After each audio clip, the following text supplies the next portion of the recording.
the implementation of the programs that we put in place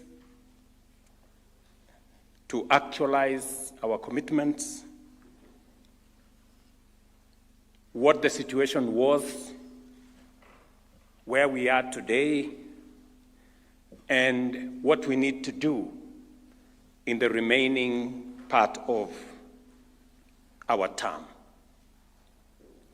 So let me begin by saying that we've had a good engagement looking at the overwhelming mandate that was given to us by the people of Kenya. We did discuss this morning whether we overpromised, and it was very clear to us that we did not, that Kenya needed transformation. It needed something out of the ordinary. And that is what we have on offer from this administration. And let me just give you maybe 7 areas that are of concern and that are of priority and that have occupied the most part of this administration's push for transformation in Kenya. We are very well aware that transformation is not easy. It never was, and we never expected it to be easy. But transforming Kenya, we must. I will speak to 7 subjects that has been the subject of conversation in this gathering and the priority areas of this administration. Number 1 is the economy. We have assessed where we were in 2022. And we had a situation emerging from the shutdown of the economy as a result of COVID-19, a devastating drought followed by floods that had made the cost of living rise very high. Prices of unga were 240. We had 7 million Kenyans in the CRB. Our inflation was at 9.6%. Our exchange rate skyrocketed to about 165 shillings to the dollar. Our foreign exchange earnings went to a low of $6.5 billion, only 3 months of import cover. We had difficulties with supply of our fuel requirements, and our CBR was all the way to almost 14%, and treasury bills were trading at around 16%, and things were difficult. And we had to respond. We did commit that we would get the 7 million Kenyans that were in CRBs out, and we did. We did also commit that we would deal with the challenge of food supply, and we did. The situation today, I have told you what the situation was. The situation today, because of the interventions that we have carried out, is that inflation is down from 9.6 to 3.8. Our currency exchange is down from the high of 165 to 129 shillings to the dollar for the last 14 months. Our foreign exchange reserves, which were at 6.5, the low of $6.5 billion, an import cover of just 3 months, is now up to $10.9 billion, an import cover of close to 5 months. Treasury bills today trade from a high of 16. Now Treasury bills are trading at 8.5%. And also our CBR, as I told you, by the central bank, has come down from a high of almost 14%. Just a few, I think last week or the week before, central bank announced a new central bank rate of 9.75%, down from what it was before. As a result, our economy has improved from being the 8th largest economy in Africa to being the 6th largest economy in Africa.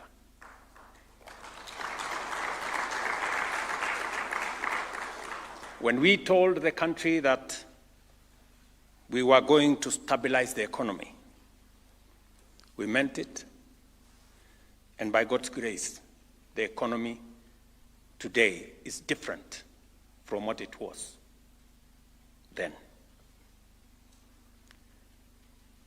But we also have discussed about what about the future? What happens from here? And it is our intention to continue to expand our interventions on managing expenditure and increasing our revenues. It is our intention, and the targets we have for the future is that we want to move our revenues as a percentage of GDP from 15, 16, 17%. We want to see whether we can take it to 19, 20%. That is our looking forward. We're also looking forward to ensuring that we maintain our foreign exchange reserves by supporting more exports of goods, of services, so that we can grow our balance of payment numbers. That is on the economy. Number two, on agriculture, we did commit to the country that we were going to undertake robust, far-reaching reforms in the agricultural sector. And as I have said, you know very well that we had an untenable situation where the cost of living was very high. The largest contributor, as you all know, to inflation and the cost of living is the cost of food. And it wasn't going to be possible to deal with the challenge of cost of living or cost of food without significantly transforming agriculture. So what did we do to deal with that situation that we had where agriculture was not supplying enough food? We had challenges of policies in that space. We had fraud on fertilizer and all the other interventions that were going on. And we had challenges of farmers getting adequate prices or the correct prices for their produce. So as an administration, we took 5 steps to transform the agricultural sector. Number one, we changed from subsidizing consumption and instead went to support production. That is why instead of subsidizing unga, we decided to subsidize fertilizer because it makes the whole difference. We took the next step to get the correct data because the agricultural space didn't have any accurate data on any matter. So we undertook a robust process of collecting data on the agricultural sector, and thankfully we now have a database of 6.6 million farmers, complete with the crops they plant, the acreage of their land, and all other details that are required, including their details. The third issue is, apart from collecting data, we digitized the whole agricultural value chain to assist us eliminate fraud and corruption and theft that was prevalent, so that it undermined corruption, theft, and fraud, undermined delivery of government programs, even the subsidy program, even the fertilizer program. And as a result of the interventions that we have carried out in the agricultural sector, as per the commitment we made to the people of Kenya, we have, before I go there, I said the interventions we have carried out. The other intervention we carried out is to reform the coffee sector. The coffee sector had been taken advantage and actually taken hostage by cartels and interests. And it wasn't possible to sell your coffee where you wanted because there was an incestuous relationship between brokers, millers, the people buying at the coffee exchange, that undermined the capacity of farmers to decide on their farming practice, because certain groups of individuals had monopolized that sector. One person had a license as a farmer. They were also millers, they were also brokers, and they were also the people who bought coffee at the coffee exchange. We have since dismantled those cartels, and we have changed the delivery model in the coffee value chain.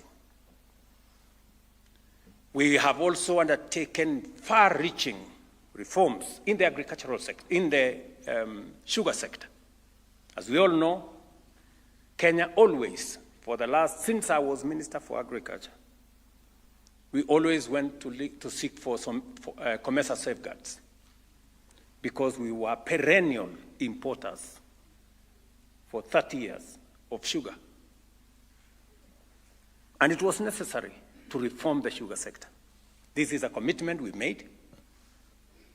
It is in our manifesto. And we had to take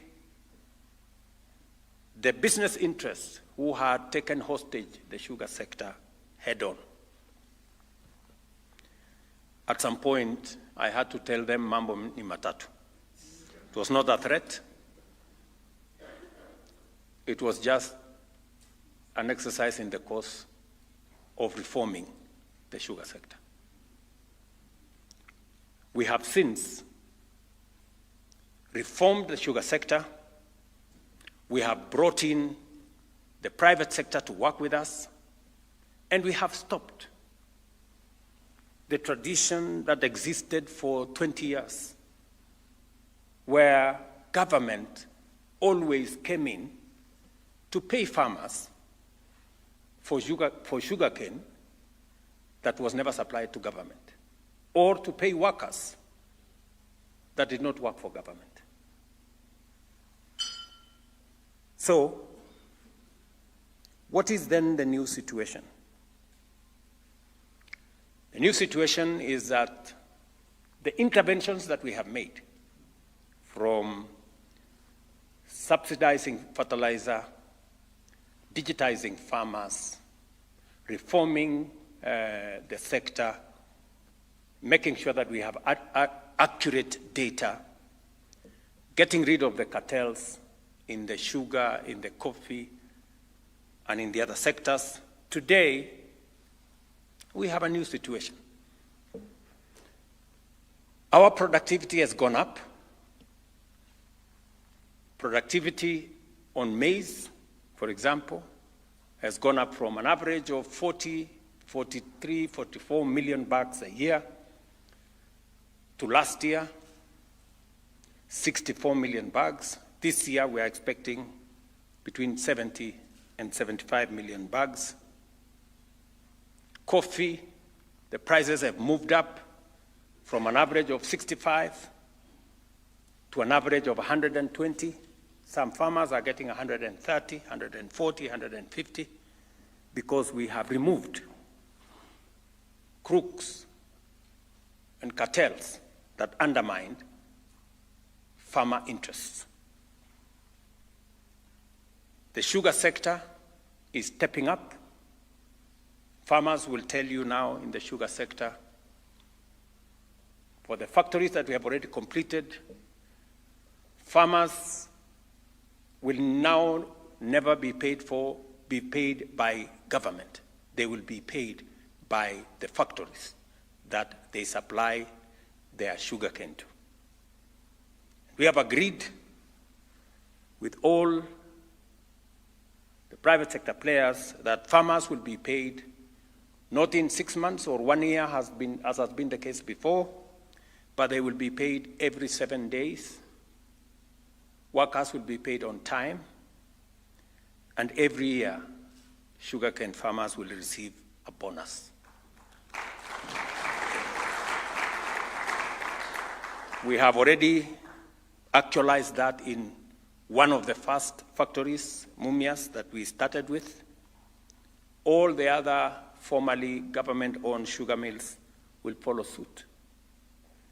By December this year, we intend to pay bonus to sugarcane farmers across the sugar mills that were formerly owned by government, because we have reformed that sector. But we still have some work to do for the future. We are looking at how we can improve on the quality of data that we have. We are now bringing data on livestock so that we can facilitate the vaccination that is underway. We are enriching data on all the other crops. We have now started the journey towards doing more in the rice sector. We are going to do more in the cotton sector. We have just finalized the reform of the cotton sector, including finding a private sector player to run Rivertex and to provide offtake for cotton farmers, and to also supply high-quality seed to our cotton farmers. Let me mention about milk, as I talk about our livestock farmers, including dairy and beef. If you look at the Kenya National Bureau of Statistics numbers, earnings from our dairy sector, especially milk, has gone up from 35 billion shillings in 2022 to 59 billion shillings last year. Because the prices of milk has moved from an average of 30, 35 shillings to now an average of 45, 50 shillings a litre. The reform in that sector is putting more money, the agricultural sector that is putting more money in the pockets of farmers, whether it is in coffee, whether it is in tea, whether it is in sugarcane, whether it's in dairy. And we are looking at the future on how we can better pay our dairy farmers. We are now rolling out a whole industry around leather so that more farmers can have earnings. So we have a program for the future on what we need to do to enhance the progress that have already been achieved in the agricultural sector. The third item that we have discussed in this retreat is a reform that we committed to the people of Kenya of the education sector. We have undertaken far-reaching, transformational reforms in the education sector. What was the situation that confronted us? We had a chronic teacher shortage problem that was known to everybody. We had some measure of misunderstanding on the competence-based curriculum. And we had crippling debts facing our universities and institutions of higher learning. Many of you know that many universities were paying half salary to their lecturers. Migosi here will tell you that many universities had debts in the region of all our universities had debts in the region of 120 billion shillings. Many of them could hardly pay as you earn. They could not pay NSSF dues. They could not pay all the dues that were government. They could not pay their suppliers. And in fact, 23 universities were technically bankrupt. That was the situation we had. And it was beginning to affect the quality of our education, because without teachers, with confusion, with debt, and not enough resources provided to teach our children, naturally, education was beginning to suffer. And so we took up that challenge as was presented to us by the people of Kenya, and we made commitments. We made a commitment that we were going to hire 116,000 teachers to close the gap of teaching. So far, by January next year, we will have hired 100,000. Already 76,000 have been hired. And we are focused on making sure that the majority of these teachers go to schools that today have fewer teachers. You may want to know this, that we have an education system that is very unequal. We have schools that have 2, 3 teachers. We have schools that don't have a laboratory. We have schools that there are no adequate classrooms. And so it was necessary for us to intervene. So we've hired more teachers. We've built 23,000 new classrooms, 16,000 by the national government, 7,000 with our partners under CDF.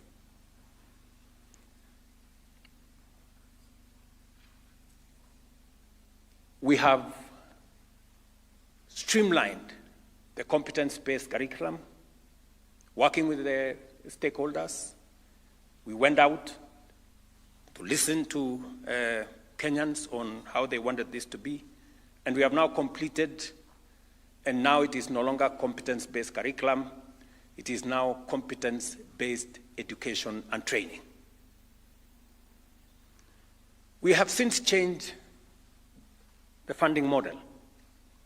Rather than focusing on the university, we are now focusing on the student. So now we have a student-centered funding model that makes sure that every child in Kenya is treated fairly. And those who come from backgrounds that cannot support their education, they get affirmative action. And that is why we have students from poor families today under the new funding model who will get up to 90% government scholarship so that no child in Kenya is left behind.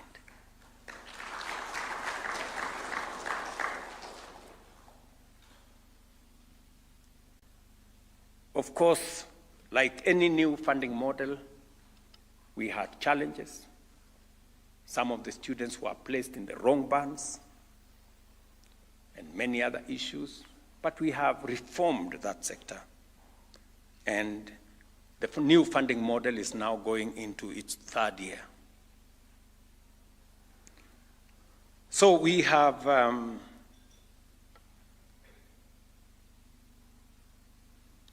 because of the new funding model, we now have adequate resources going to our universities.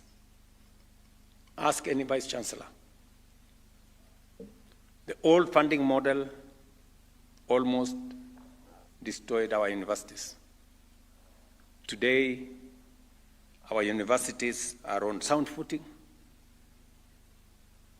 I had an occasion to go to Cooperative University, and I asked the Vice Chancellor directly, and he gave me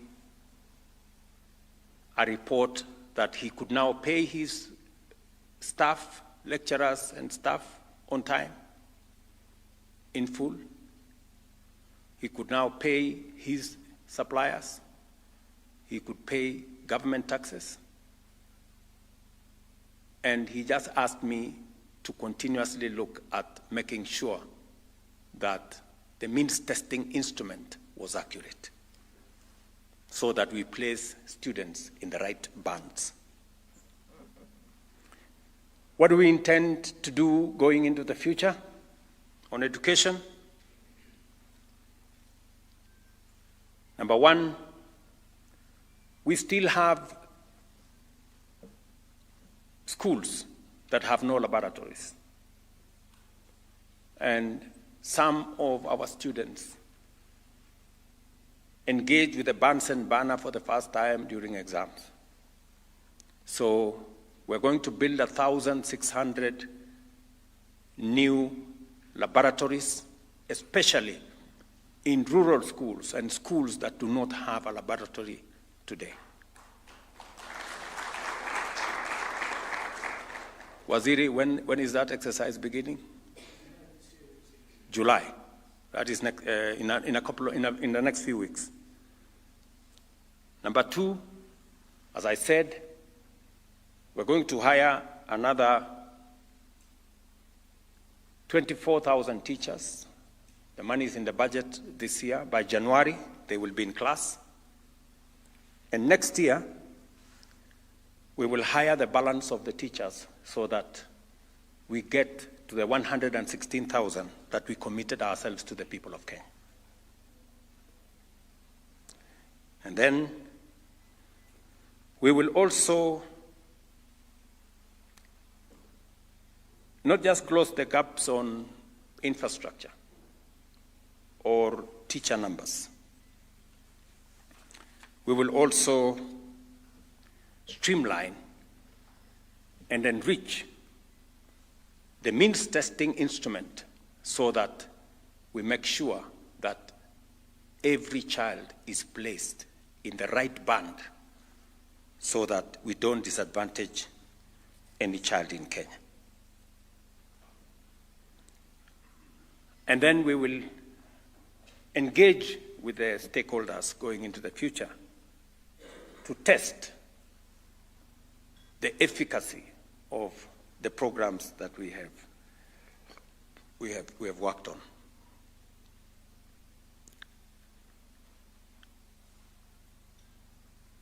Let me go to the fourth item that informed. I told you I'm going to talk about 7 items. The fourth item that we have discussed this morning is matters to do with health. The people of Kenya told us, and we recorded faithfully, that health was destroying families. 1 million Kenyans every year sunk into poverty, statistics show, because of health-related costs. Many citizens sold their properties, their livestock, they used their savings for matters health. And progressively, health was becoming a privilege for those who can afford, leaving behind those who could not, to the vagaries and to the designs of fate.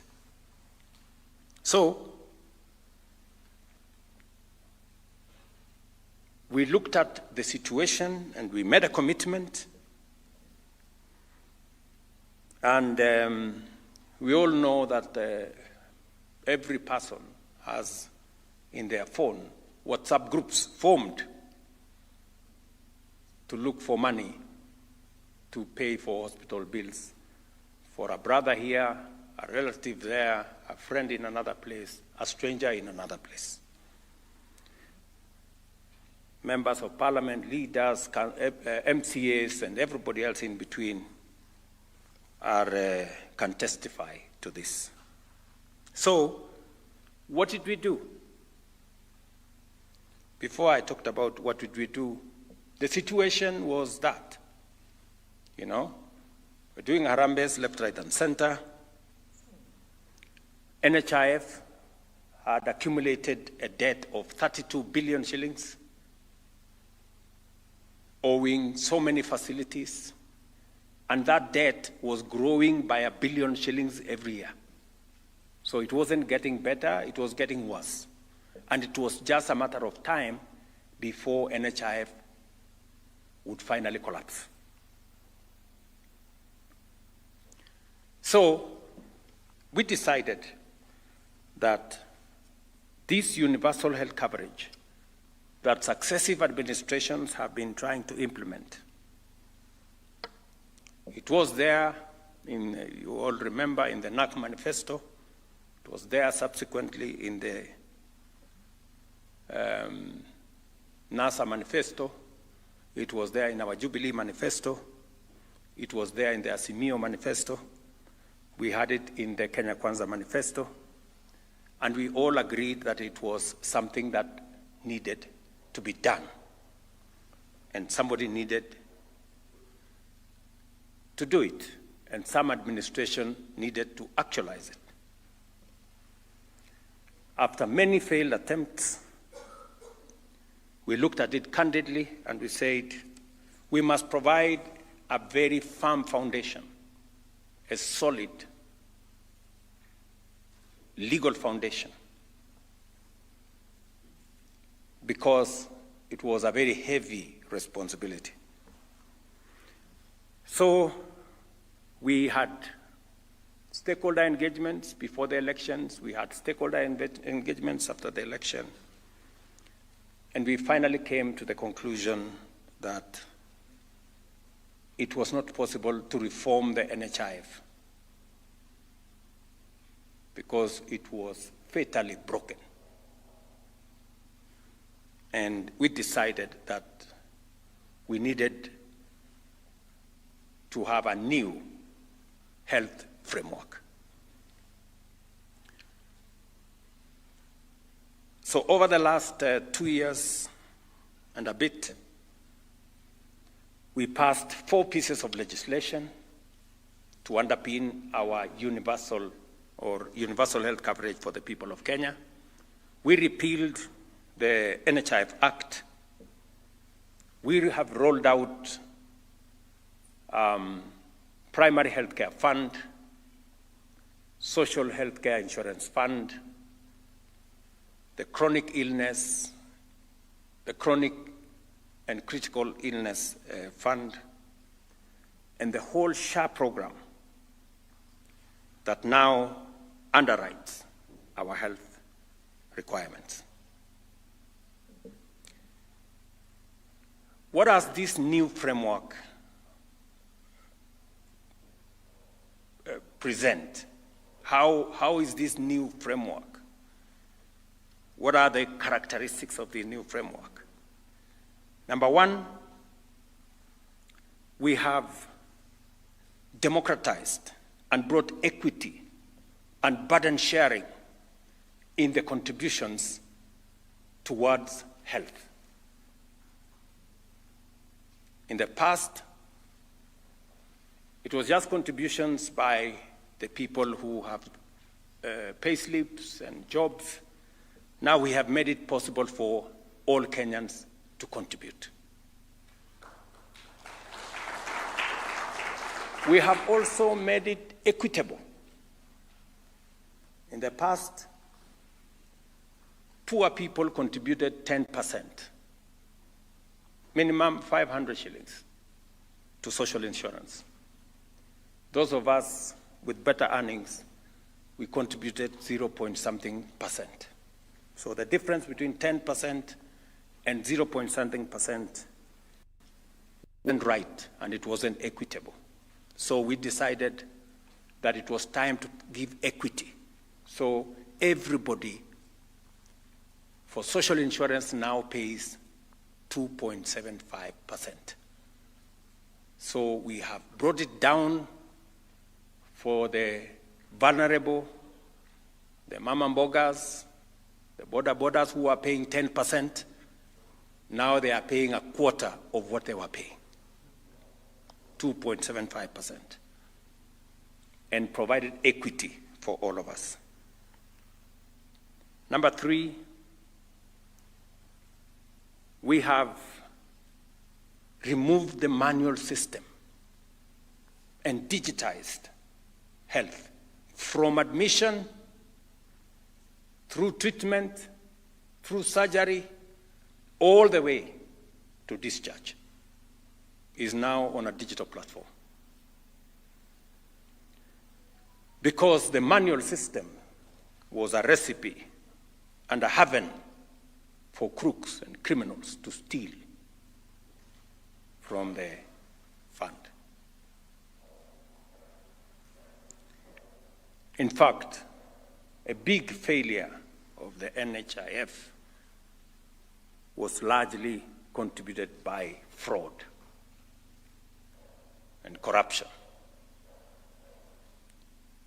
We all know of the history on the incidences. We found out that under NHIF, it was possible to amputate one person 10 times. And that begs the question, how many legs did this person have? Under the new arrangement, if you carry out 2 amputations, the system will not accept a third one because it will show that you have 2 legs, both of them have been cut, so you have nowhere else to.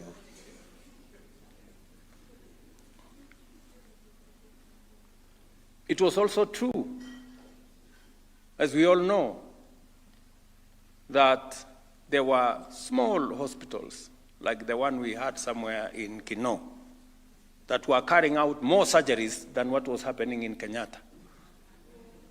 Yet they were on some 3rd floor of some building. We also know that there were facilities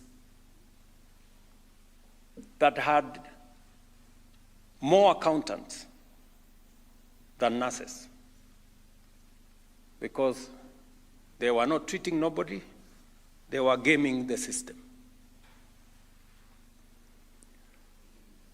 We have now closed down, how many facilities was it? We have now closed down 800 facilities that were gaming the system.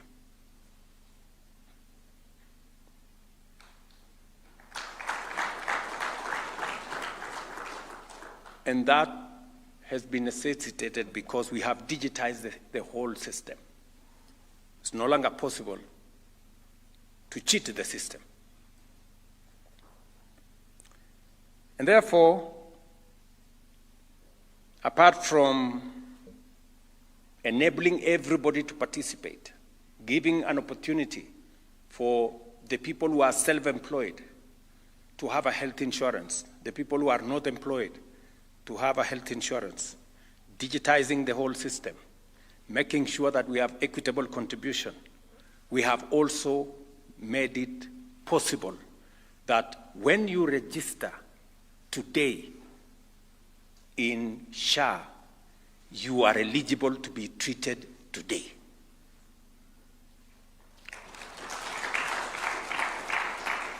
In the past, under NHIF, you needed to wait for 3 months. And many people ask us, supposing after the 3 months, what will have happened if I was sick? Do I have to postpone the illness? So we have made it possible under the new social health insurance for beneficiaries to benefit instantly on registration. So, as a result, we have eliminated fraud, we have enhanced efficiency, we have enhanced accountability, and Kenyans today believe more than they have done in the past on matters healthcare. As a result, the numbers speak for themselves. Where we had 7 million registered members under NHIF, today we have 23 million Kenyans registered under SHA.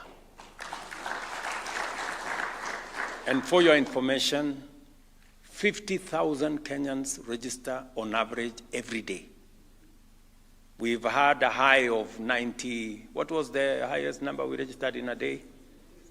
93,000 Kenyans is the highest that registered in one day. But on average, 50,000. Over the weekends, they come down to 30,000, but on average, 50,000. And the numbers are counting because Kenyans now know that when you register, number one, you have access for free to level 1, level 2, level 3, and part of level 4. And then you have access when you make your contribution to level 5, level 6. Number 2, SHA has now paid 3.6 million for 3.6 million Kenyans under the Primary Health Fund and for 2.1 million Kenyans under SHIF, a total of 5.7 million Kenyans have benefited from our new healthcare program.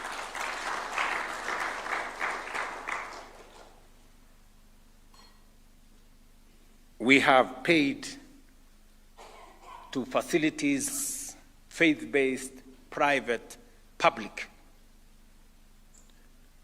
over the last 8 months. I'm giving you statistics over the last 8 months. In 8 months, SHA has treated 5.7 million Kenyans, and we have paid 49.2 billion Kenya shillings. 6.2 billion was paid last week.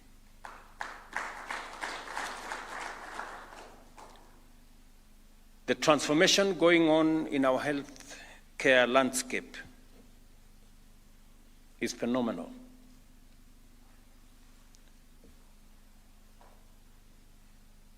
We believe that by the end of this, by the 1-year anniversary of SHA, we will have paid 3 times more than NHIF could pay in 1 year. That is the kind of transformation we're talking about. Already, at 49 billion shillings, NHIF used to pay an average of between 20 billion and 25 billion a year. In 8 months, we have almost doubled what NHIF used to pay in a whole year. That is what transformation looks like, in my opinion. What are we planning to do going into the future? We intend to get every Kenyan and their dependents registered in SHA. We are rolling out a national campaign to make sure that every Kenyan understands that it is necessary for them to be registered, because it gives us the opportunity, government at both levels, it gives us the opportunity to plan for our health. It gives us the opportunity to know how many people are in which facility, so that we can provide the right number of staff, the correct number of equipment, and also the adequate number of medical commodities, including drugs. So we are going to carry out a robust campaign as number 1.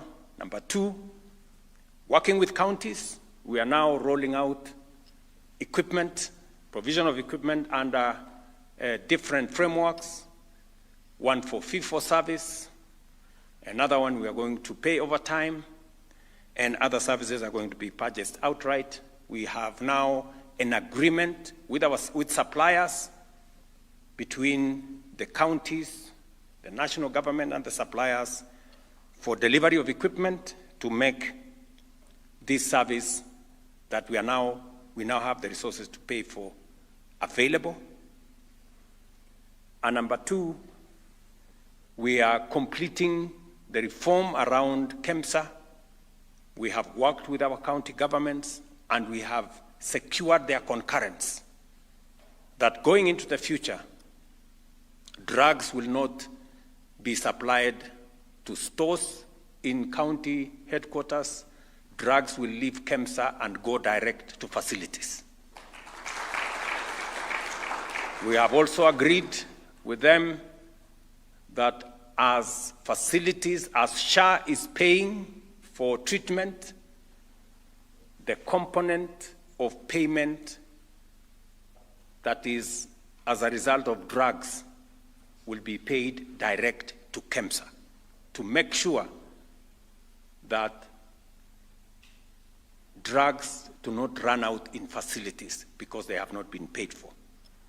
And I must commend county governments for their immense contribution to this program, because this is a program we share with them.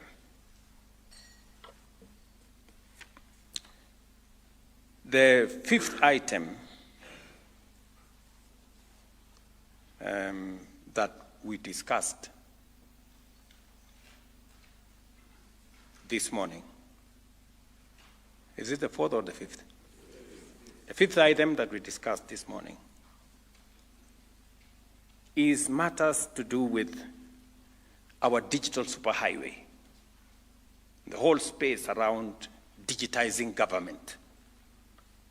As you're all aware, we have moved the digitization process from about just under 360 government services that were online. We have now digitized 20,000 government services. We have moved payments to government from cash and other forms onto the e-citizen platform. We have brought more transparency into payments. We've brought more accountability into government revenue. And e-citizen has moved from collecting about 60 million shillings a day. Now e-citizen is collecting between 700 million shillings a day to 1 billion shillings a day. And it is now possible for government to know who is paying, where, for what, in what manner. We have a robust program on digitizing government and leveraging from technology and using it to make delivery of service efficient and also expanding opportunities for commerce and opportunities for employment. We have a robust program on Jitume labs, ICT hubs, and a whole digital superhighway. We're now working, we changed the strategy from delivering internet using trunks. We are now leveraging on Kenya Power grid lines, and the process is moving faster so that we can digitize government more. And as a result, I have told you, we now have more government services available online. You can pay for those government services online. You can acquire or you can interrogate government services online. We are collecting more revenue of government online. But we are also still looking at the future. What do we need to do for the future? We need to finish the last mile, and that is the assignment that is now available to us going into the future.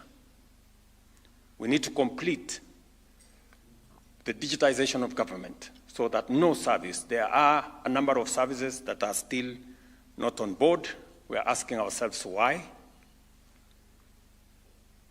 And that's the question we intend to answer in the coming days, weeks, and months. Number two, there are some institutions that still don't want to pay on e-citizen because they have things to hide. There are some institutions that have taken us to court. We will be engaging with our primary and secondary school heads who have refused to pay school fees on e-citizen. They have refused parents. They want to continue writing those receipt books on exercise books. And we are telling them the era of transparency is here. Parents should insist on paying on e-citizen so that, and I want to thank schools that have agreed because they believe in transparency to get parents to pay on a digital platform. And many other institutions that are still out there. We will go after all of them so that is our exercise for the future. We also need to complete the construction of the 1,450 ICT hubs. We are not doing very well there. We are at about 200 and something. So we will be engaging our members of parliament because they are our partners. The Honorable Kabogo here and his team at ICT will be working with them. We are also developing networks to be able to get more computers because we need close to 150,000 computers to run our ICT hubs across Kenya.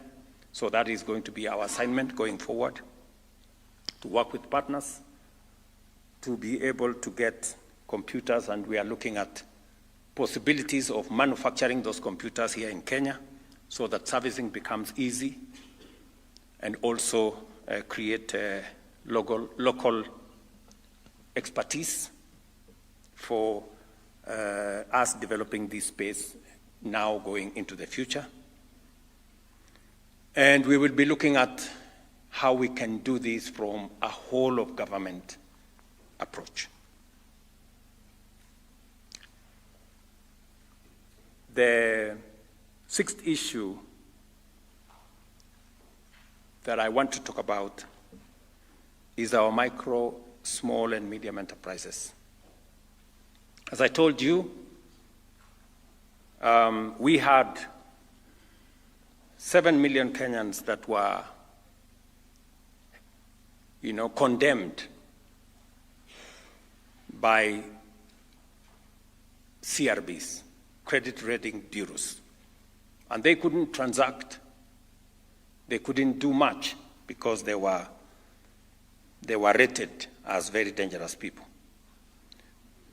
We worked with the MNOs and we managed to get these Kenyans out of the net.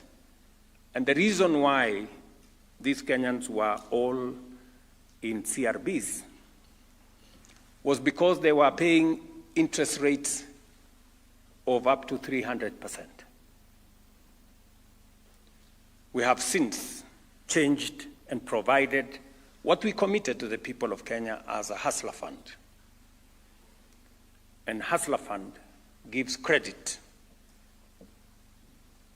to borrowers at 8% per year, down from 300% to 8% per year. We have lent 65 billion shillings under that framework. And we have improved the credit ratings of citizens. A presentation was presented to us here today that Hustler Fund has become the nursery school for creditworthiness. That is when people discover that being creditworthy is necessary. And as a result, we are now transitioning 1.6 million of these borrowers. Now they can be lent to by banks because they have established a credit history that is credible.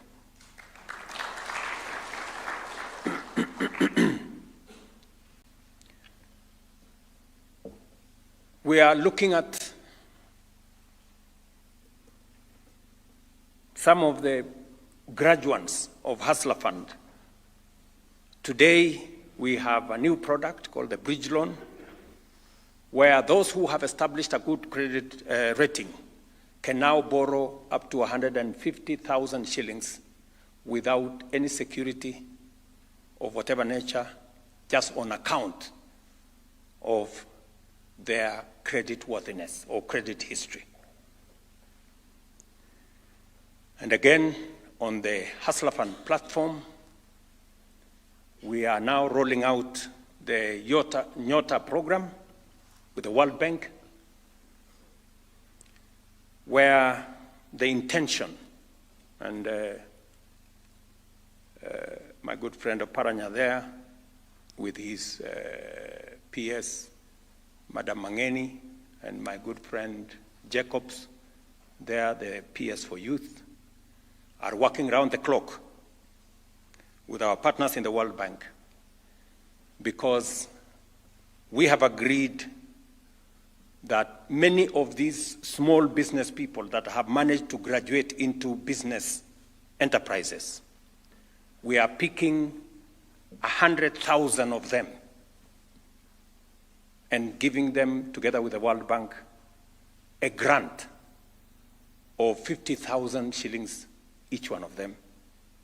And we will be spending 5 billion shillings to support young people, women. And we have made sure that it covers every part of the country. 70 small business people will be identified in every ward in Kenya to be beneficiaries of this program as we upscale the micro, small, and medium enterprise space into creditworthiness and improving their businesses. And finally, what we discussed this morning and afternoon is matters to do with the young people of our nation and jobs. We all agree as a nation that creating jobs or unemployment is a problem that we must solve. We have discussed unemployment for many years. Every election cycle we are talking about unemployment. But we all know that jobs cannot happen. They must be created. Some deliberate, intentional policies must be put in place to create jobs. And we have interrogated our plan on creating jobs. And we have the following to say. We did make a policy decision that we were going to roll out our housing program. And our housing program, apart from it being a constitutional imperative under Section 43 of the Constitution, apart from it being about dignified living, and having the history that we do, that the Housing Act was passed for the first time 60 years ago. The same time Malaysia passed their housing law, the same time Singapore passed their housing law, we passed our housing law. But today, the situation in Singapore, Malaysia, and all the others is different from the situation in our country. While 90-something% of the citizens of Singapore are home owners, 7 million people in Kenya live in slums. And we only have 30,000 mortgages for people to own homes. That is the difference between transformation and the lack of it. So, and as we all know, as the people of Kenya, we have discussed matters of unemployment, but we haven't quite provided credible policy interventions that create known numbers of jobs. So this time round, as an administration, we decided to have 4 different programs. One is housing. So when we talk about housing, it's not just about getting people out of slums. It is not about getting people who are in the middle class to own homes instead of renting them. It is not just about decent living. It's about jobs. We have rolled out, as you all know, our housing program, and today we have 250,000 young people working, women and men working in our housing program. We have 150,000 houses under construction. 11,000 are ready. We will be giving them out in the course of the year, and they will continue to be ready as we go. And we are continuing to advertise. We have a pipeline of 700,000 jobs, 700,000 housing units that are in the pipeline. Already 150,000 are under construction. The others are in different stages.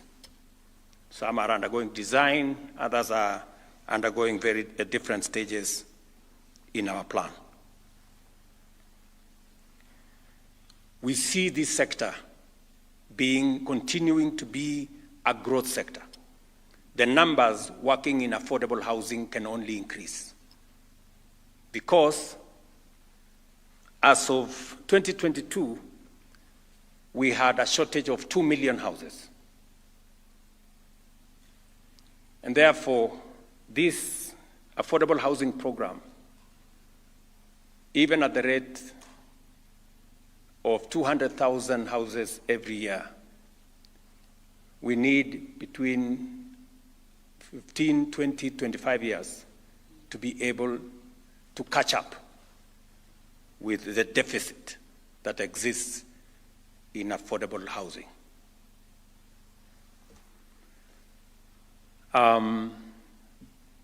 So we will continue to see new jobs in the affordable housing space of different categories.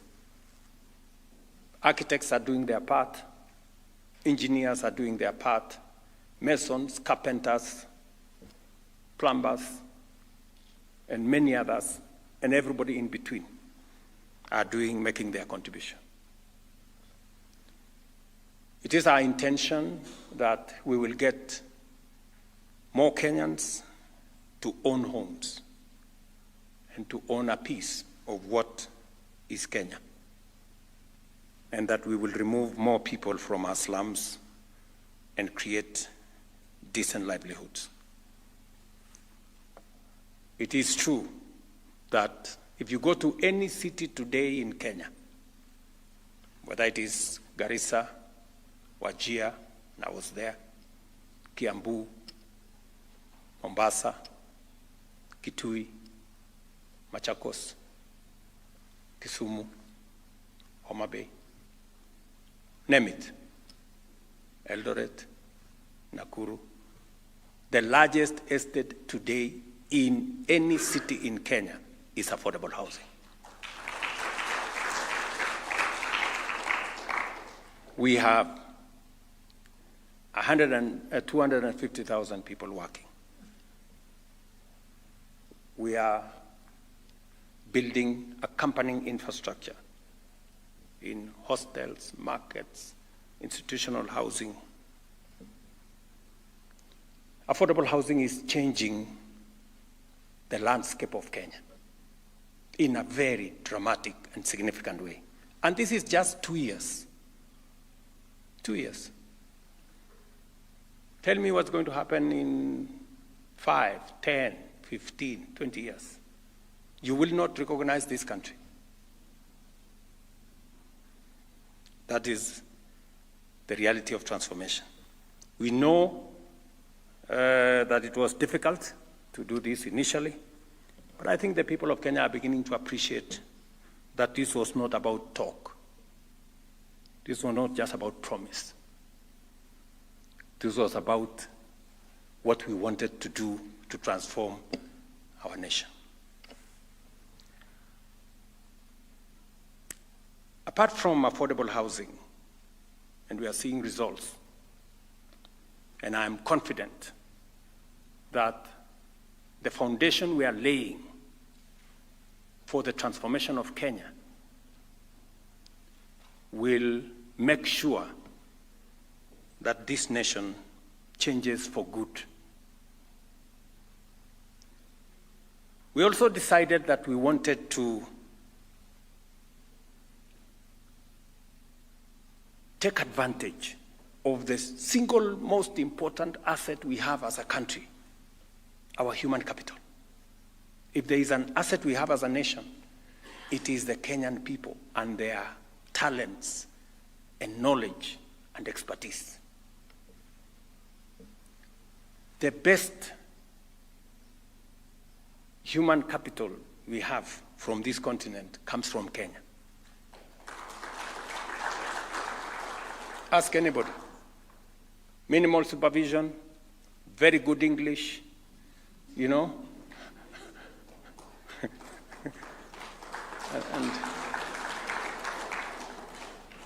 And that is the comment that comes from everywhere, from every employer, anywhere in the world.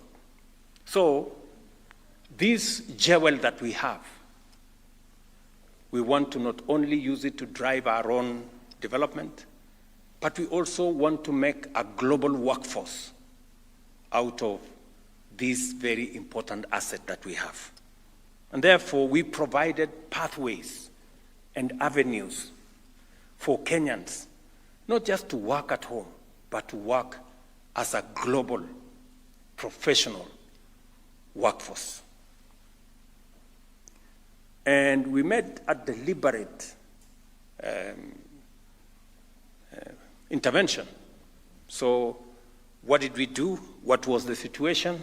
The situation then was we had agents, about 1,600 agents, who had corrupted the whole place, stealing from this one, taking people to weird places, you know, doing all manner of wrong things. We didn't have a coordinated government approach. We hadn't signed bilateral labor agreements with where these Kenyans were going. So we had confusion in that space. So what did we do? First, I created a department for diaspora to work with the Ministry of Labor to ensure that Kenyans living abroad are attended to by the government of Kenya. Number two, we streamlined the National Employment Authority. And we deregistered close to 1,000 agents whose conduct suffered integrity challenges. We removed them from participating in that space. We also digitized the space on labor mobility and demanded that all the jobs that are available to Kenyans be put on a portal where government can see and those seeking opportunities can see. Today, you have it on that portal and you can see it for yourself. We also decided that we are going to support the Kenyans who want to go abroad. If they don't have money for a passport or a ticket, we're going to support them. So we instructed the National Youth Fund. We have now also brought on board Uwezo Fund. I hope the agreements have been concluded, Matamangeni, completed. Uwezo Fund, so that Kenyans who have been given an opportunity to work outside Kenya can, with ease, find their way out. And we now have a database of Kenyans going to work abroad. Imagine, we didn't have a database of Kenyans going to work abroad. We didn't even know who was working where. And that is why we just got reports of so-and-so is in distress, some other person there is in distress, and we didn't have them in our database. So today it is mandatory for those going to work outside Kenya that we must know them, we must know where they are going to work, we must validate that the job that they are going to do exists, and we must know who the employer is.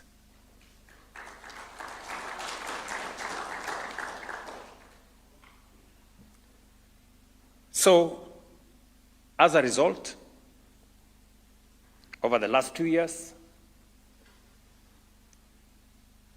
400,000 Kenyans have found their way into jobs outside Kenya. Let me repeat, because sometimes we say things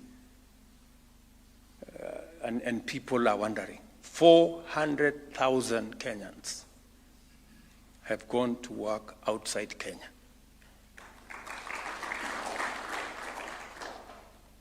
And they are contributing to our development.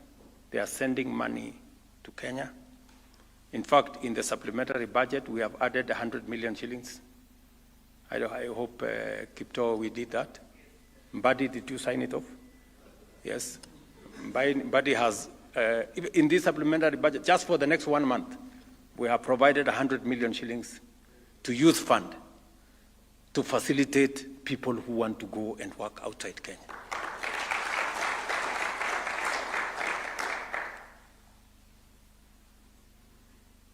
The third item that, as an administration, we have rolled out as a policy, this is deliberate. You know, housing is deliberate. Labor mobility is deliberate. Is digital jobs. We have rolled out a comprehensive program with our Jitume labs. Every TVET and some other institutions today have a Jitume lab where students in our TVETs take 2-3 hours, they work online, they earn money.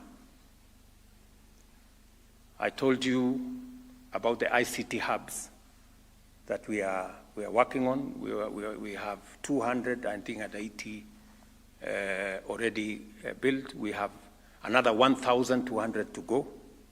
That's the space we need to up our game.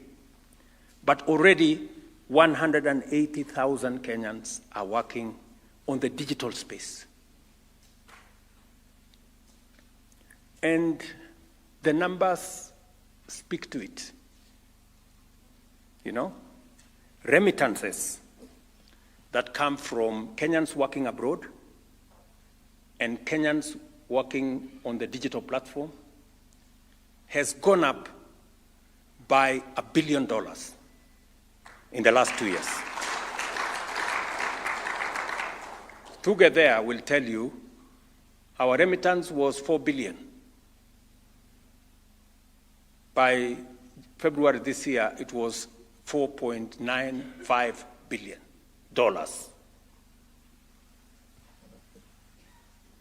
Remittance. That is money coming from Kenyans either working abroad or working online.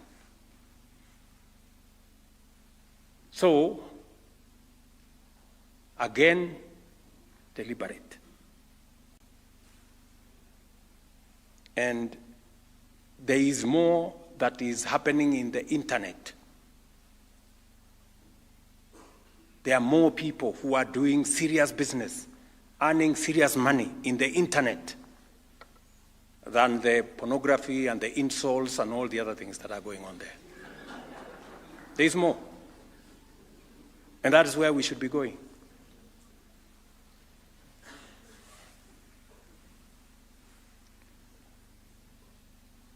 And we are looking at other interventions. We have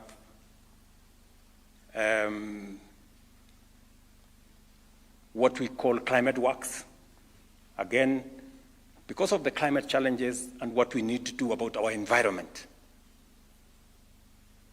we are again rolling out another 110,000 opportunities for Kenyans to work in the climate work space, to work with us. Already 20,000 in Nairobi City are onto that course. And we've just advertised opportunities for 110,000, and they will begin working from when Alice and Hinga, when are they? 1st of July. So from 1st of July, we will have another 110,000 young people coming to work in the climate works space. And we're looking at what we can also do in the space around value addition and agro-processing. And so going into the future, we will want to improve. What are we going to do going into the future around the job creation program? We will step up our housing program. We will also expand the number of bilateral labor agreements. The Honorable Musalia Mudavadi here is leading our team in signing more bilateral labor agreements with more countries to give us more opportunities for Kenyans to work abroad. We are scaling up some of the bilateral labor agreements that were signed before, so that we now have skilled workers, professional workers.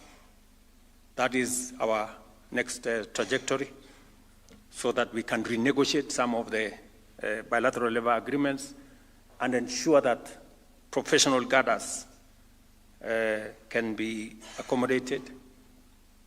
We are also working on making sure that more Kenyans can speak more than one language. German, Chinese, French, Spanish. That's our next horizon, and the Ministry of Diaspora is working with different institutions. I am happy that KMTC, for example, is beginning to teach. Is that correct, Mudoni? Yes, sir. We are teaching French, German, Amharic, and Arabic. Right. So that is the next horizon. We're going to make Kenyans truly global citizens, that they can work anywhere. So that is the next horizon we are working on. We are also looking at our special economic zones, making sure that we expand the capacities in our special economic zones, expanding capacities in our county aggregation and industrial parks for processing, for value addition, and that is why we will be removing taxes in this budget on packaging material for both coffee, tea, and other commodities, so that instead of exporting our tea and coffee, largely tea on sacks or in sacks, we will be exporting them packed in packages that go to the supermarket. That is a space that we are working on. We are also looking at expanding new markets for our products, so that as we do value addition and agro-processing, we'll be looking at new markets. As you know, we have last year the Economic Partnership Agreement we signed with the 26 countries or 27 countries in the EU came into force. We have the Honorable Musalia Mudavadi just came from FOCAC meeting between Africa and China, and you remember I was in China a few months ago, and I did agree with the Chinese president that we need to open markets. And I'm very happy that progress has been made subsequent to my meeting in China, that now our continent will have duty-free or tariff-free access to a 1 billion people market.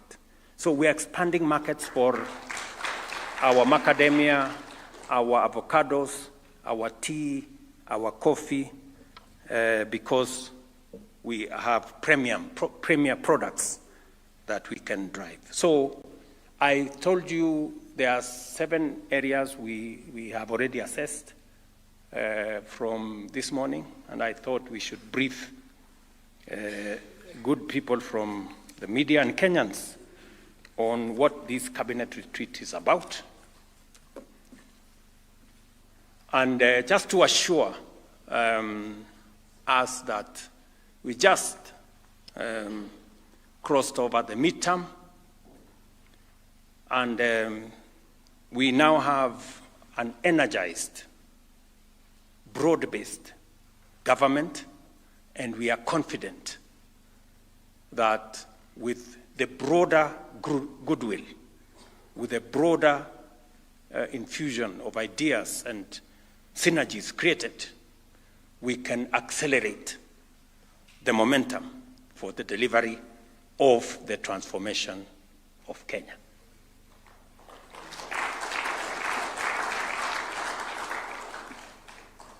Let me repeat this for the avoidance of doubt. The focus of this administration and this team is not the next election. The focus is the transformation of Kenya.